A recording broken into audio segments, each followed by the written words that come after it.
Monsieur le Président, Monsieur le Secrétaire général, Monsieur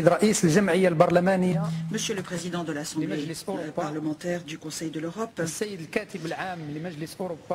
Messieurs les responsables de l'Assemblée parlementaire, Mesdames et Messieurs les parlementaires, pour commencer, je suis heureux de vous expliquer combien je prends du plaisir à participer aux travaux de la session ordinaire de l'Assemblée parlementaire du Conseil de l'Europe. Je tiens aussi à vous exprimer toute ma reconnaissance, et plus particulièrement à Monsieur le Président Jean-Claude Mignon, de cette invitation qu'il m'a offerte. Et je voudrais profiter de cette occasion pour le féliciter à nouveau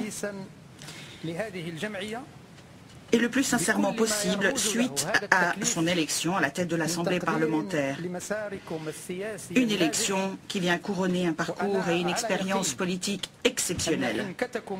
Et je suis absolument certain que tout cela ne pourra que se faire au profit de votre honorable institution, ainsi qu'aux institutions représentatives des pays partenaires. Il m'est agréable de souhaiter le plein succès dans toutes vos nouvelles fonctions et de réitérer que le Royaume du Maroc va concrétiser de toutes ses forces les finalités communes partagées auxquelles notre partenariat est fondé.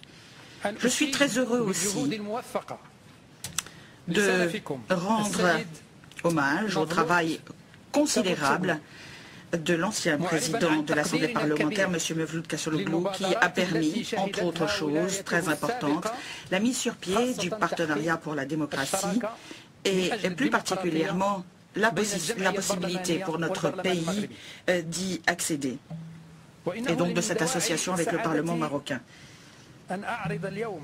Et je suis aussi particulièrement heureux de dire que nous participons aujourd'hui à ce mouvement dynamique qui marque les chantiers des réformes en matière de démocratie et des droits humains dans un cadre de modernisation approfondie tel que ceux que connaissent mon pays, mais pas seulement mon pays, mais de tout le contexte régional et tous les pays du bord de la Méditerranée. Bien sûr, nous allons aller de l'avant, et ce, dans un sens d'un renforcement de ce partenariat entre nous et l'Europe, et le Conseil de l'Europe et l'Assemblée parlementaire du Conseil de l'Europe, de façon constructive, en travaillant de manière active et de manière constructive et créatrice, pour relever les défis qui sont des défis communs, et plus particulièrement compte tenu du contexte géopolitique régional à l'heure actuelle. Ce n'est pas la première fois que j'ai la possibilité d'assister aux travaux de cette honorable Assemblée, dans la mesure où, en ma qualité de parlementaire, je tenais à prendre part, à part entière d'ailleurs, à l'ensemble de toutes les sessions et de toutes les réunions des différents comités, et plus particulièrement tout ce qui a eu trait à la préparation de ce statut de partenaire pour la démocratie qui a été confié au Parlement marocain. Et bien sûr, j'ai eu aussi, il y a quelques jours seulement, l'honneur de m'entretenir avec le secrétaire général du Conseil de l'Europe, M. Thorbjørn Jagland, durant sa visite de travail au Maroc, et ce, le 3 et 4 avril 2012, de même que l'entretien que nous avons eu ce matin même au siège du Conseil de l'Europe. Nous avons discuté autour de questions régionales, mais aussi de toutes les perspectives et de la nécessité de renforcer la coopération entre le Royaume et toutes les institutions, tous les organes du Conseil de l'Europe. Monsieur le Président, Mesdames et Messieurs les parlementaires, la région du sud de la Méditerranée a traversé une période marquée d'une pierre blanche dans l'histoire de cette rive de notre mer, Mare Nostrum. Des bouleversements multidimensionnels et profonds qui ont donné une nouvelle impulsion à la dynamique de la démocratisation, les réformes politiques, les réformes économiques, les réformes sociales, Et dans certains pays, ceci permettra de jeter des bases solides à l'édification d'un État de droit, de développement économique, mais aussi de développement humain durable. Et ce, pour tous les pays de la région. Finalement, ces dimensions que certains appellent le printemps arabe nous amènent à réfléchir sur ce partenariat et à comprendre combien il serait opportun de renforcer ce partenariat et la concertation à tous les niveaux.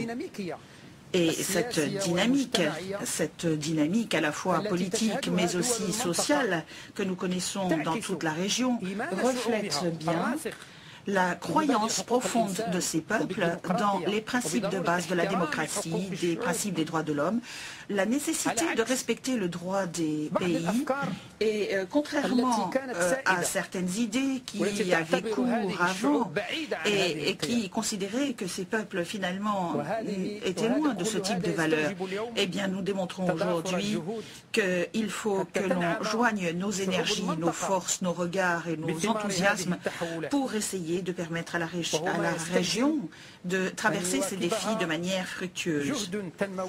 Il est très important que l'on participe tous à ce changement en profondeur qui devrait permettre de trouver le juste point d'équilibre entre la justice sociale et la justice pour l'humanité. Tout cela, évidemment, pourrait être considéré comme étant un pont de réconciliation entre le Nord et le Sud, dans la mesure où il s'agit là de valeurs communes qui réunissent ces différents peuples et finalement doit permettre de sortir cette région de l'ornière et surtout ne pas faire de confusion et bien rendre à chacun justice, notamment pour ce qui est de certaines valeurs musulmanes. Je voudrais aussi parler de cette coordination de ces différents efforts, nonobstant les principes qui pourraient y être opposés, et en fait tout ce qui participera à la constitution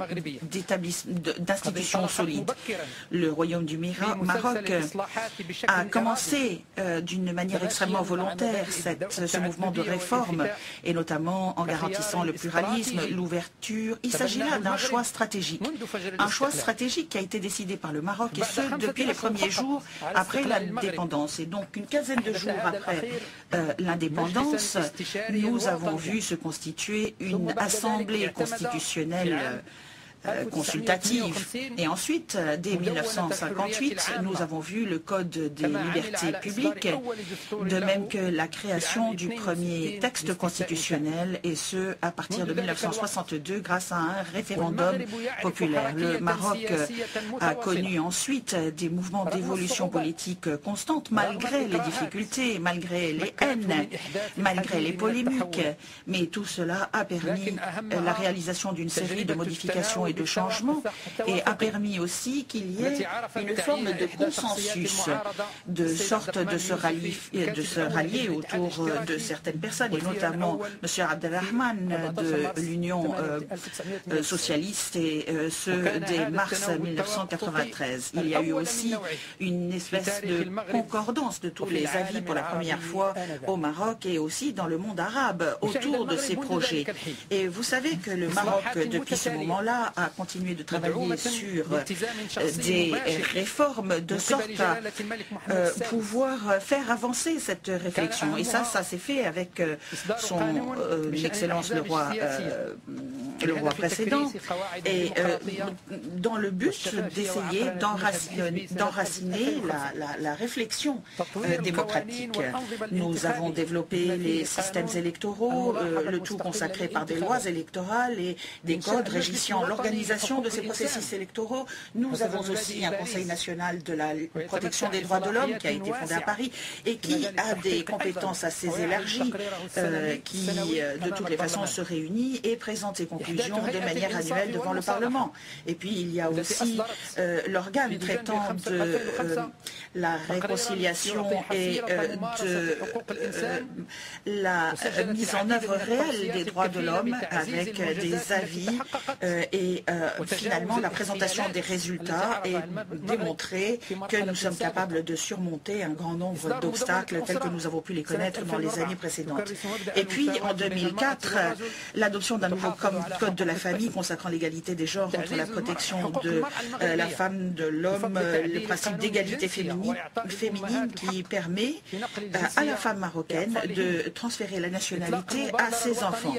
Et puis ensuite, bien sûr, l'initiative nationale pour le développement humain en 2005, selon une approche novatrice, participative, inclusive, basée sur la réalisation de projets de développement pour lutter contre la précarité et pour la dignité des citoyens. Par ailleurs, en 2011, nous avons aussi travaillé sur un corpus des droits de l'homme au niveau politique et public. Et l'institution du médiateur, en mars 2011, avec des compétences très larges, une certaine indépendance et une liberté d'action par rapport au Parlement. Donc vous voyez que malgré toutes les révolutions qui ont été pléthores dans la région, il y a eu un véritable coup d'accélération de la réforme. Ceci a permis d'apporter des effets bénéfiques à travers toutes les couches de la société et notamment grâce à un mouvement de syndicalisme, de participation et de véritable démocratie participative. La nouvelle constitution, enfin, en 2011, qui ouvre de nouveaux panoramas d'indépendance pour garantir la justice et la protection des libertés individuelles et collectives. Tout cela se fait aussi à travers plusieurs instances nationales qui auraient été créées, telles que la Haute Autorité de la Communication audiovisuelle, de même que la prévention et la lutte contre la corruption, la prévention de la corruption sous toutes ses formes et d'autres organes nationaux encore qui expliquent comment on peut concevoir finalement ce pouvoir exécutif dans une forme d'indépendance, l'indépendance du judiciaire, la garantie des libertés individuelles et publiques et la préparation pour la première fois d'un véritable contexte qui devrait permettre à tous ces organes de travailler de façon fructueuse. Et bien sûr de lutter contre toutes les formes de discrimination, de garantir l'égalité des chances, d'empêcher la discrimination à l'encontre des femmes et de protéger la famille et l'enfance. Bien sûr, il y a aussi d'autres textes constitutionnels qui disposent des acquis linguistiques et identitaires des citoyens, notamment la promotion et la protection des langues nationales officielles, la langue amazigh et la confirmation de l'identité unie des Marocains, bien sûr en faisant très attention de protéger les affluents pluriels arabes, amazighi, astini, sahraoui, africaine, andalouse, hébraïque, méditerranéenne et j'en passe.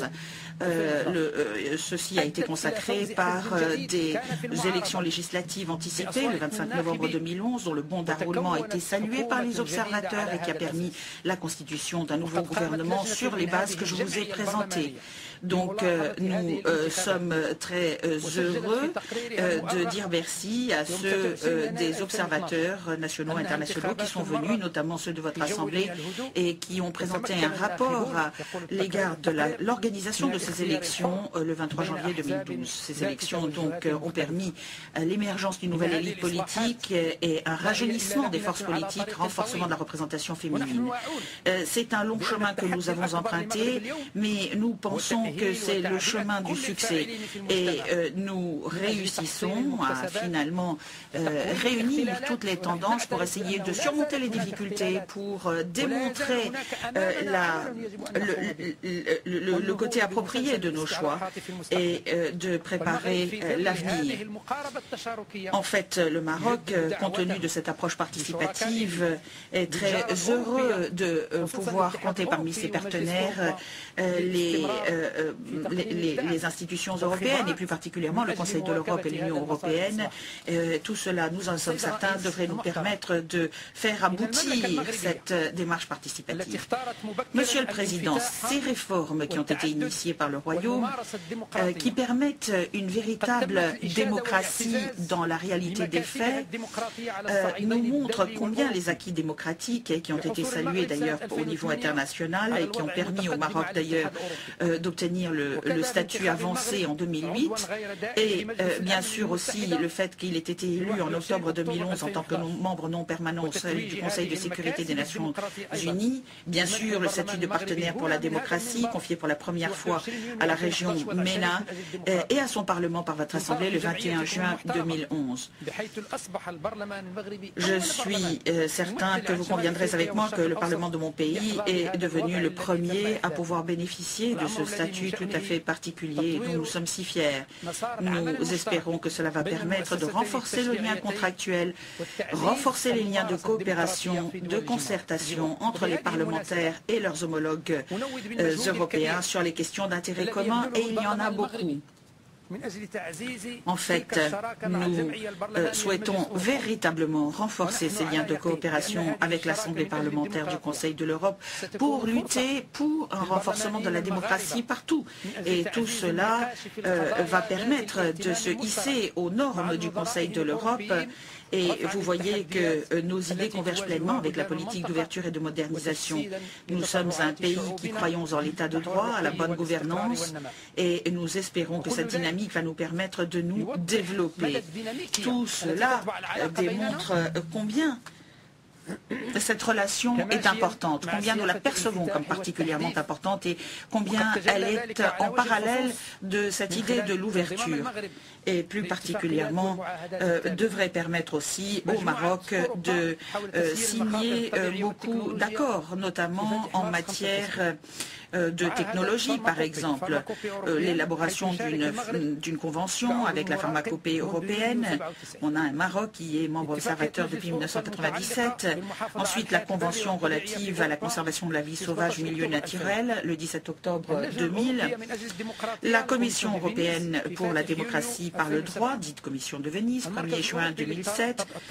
Le Centre européen pour l'interdépendance et la solidarité mondiale Nord-Sud, 1er juillet 2009, mon pays étant le premier pays non européen à adhérer à cette noble institution. Donc vous voyez, il s'agit là de relations nourries, puissantes, profondes, riches.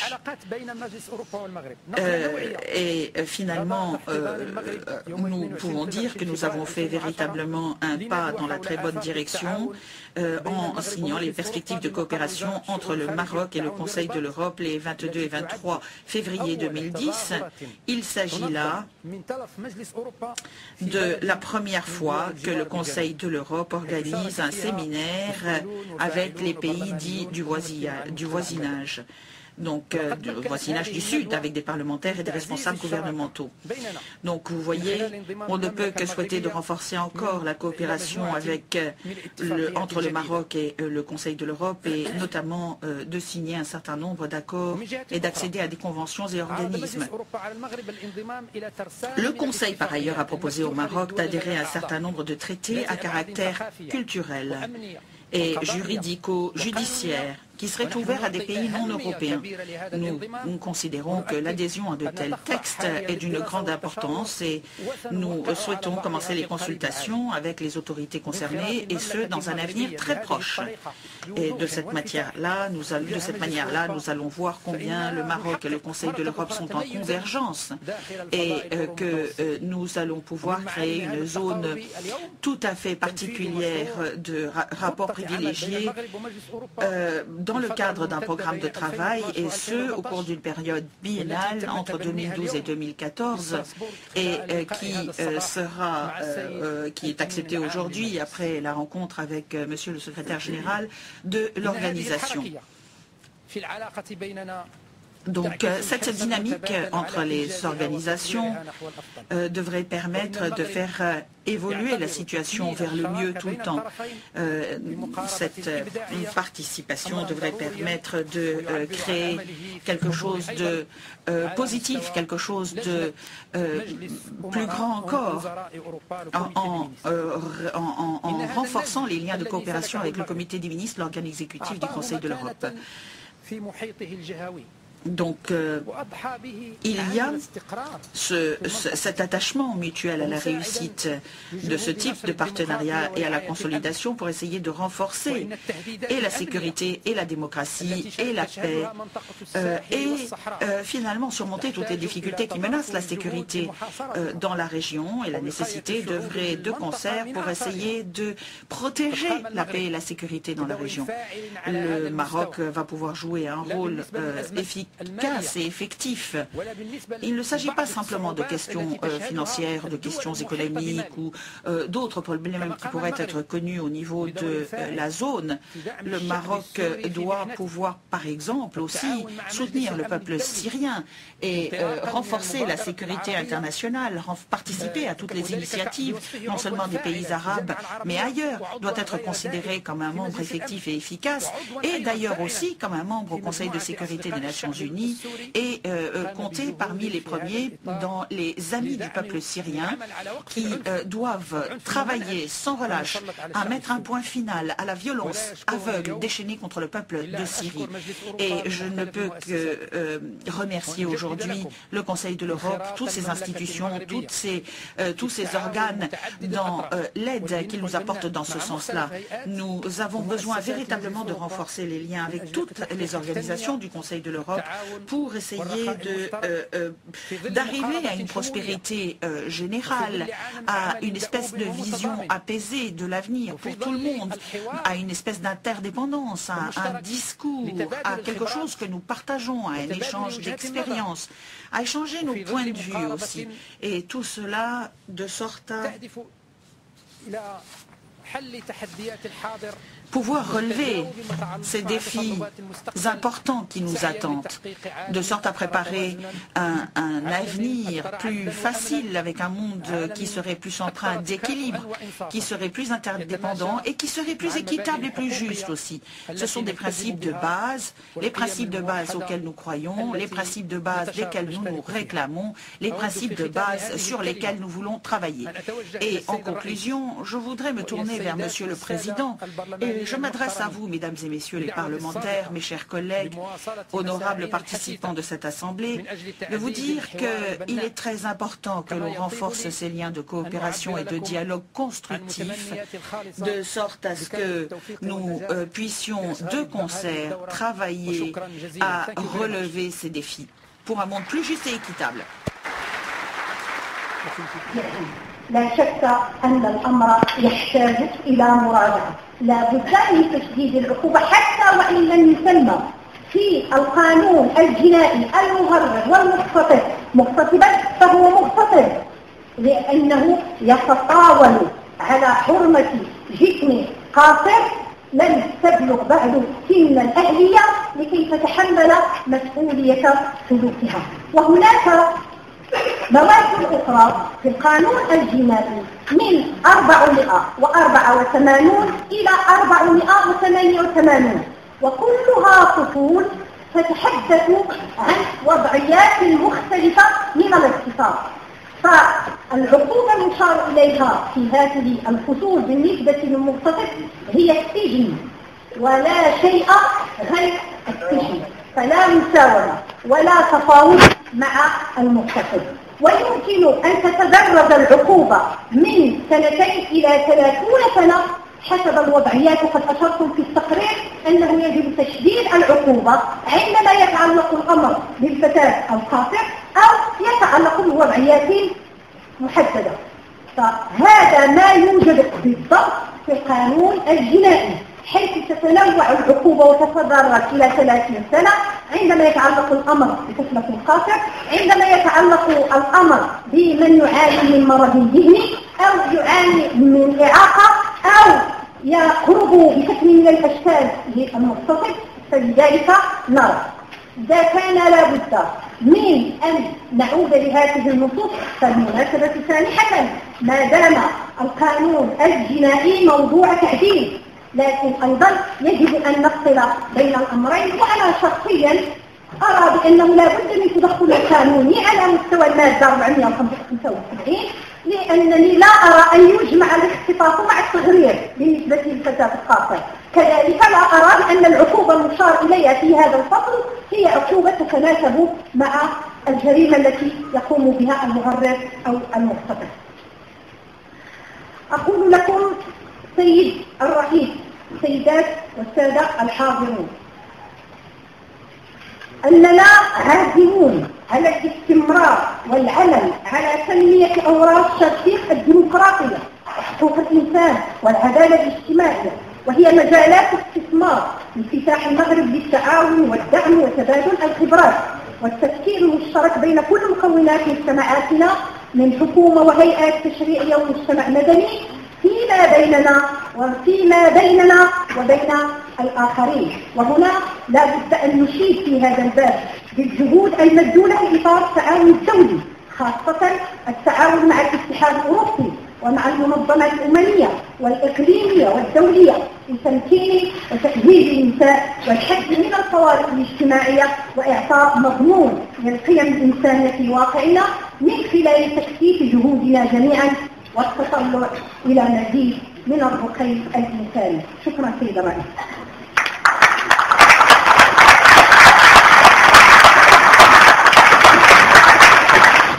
Merci beaucoup, Madame la Ministre. Merci beaucoup pour cette intervention et qui était passionnante. Dans la discussion générale, la parole est maintenant à dans 2 minutes que j'ai réalisé les orateurs. C'est parfait. Donc, au nom du groupe de l'Alliance des démocrates, des libéraux, Madame Schuster. Herr Präsident, liebe Kolleginnen und Kollegen, ich möchte im Namen der ALDE-Gruppe ganz herzlich und ausdrücklich der Berichterstatterin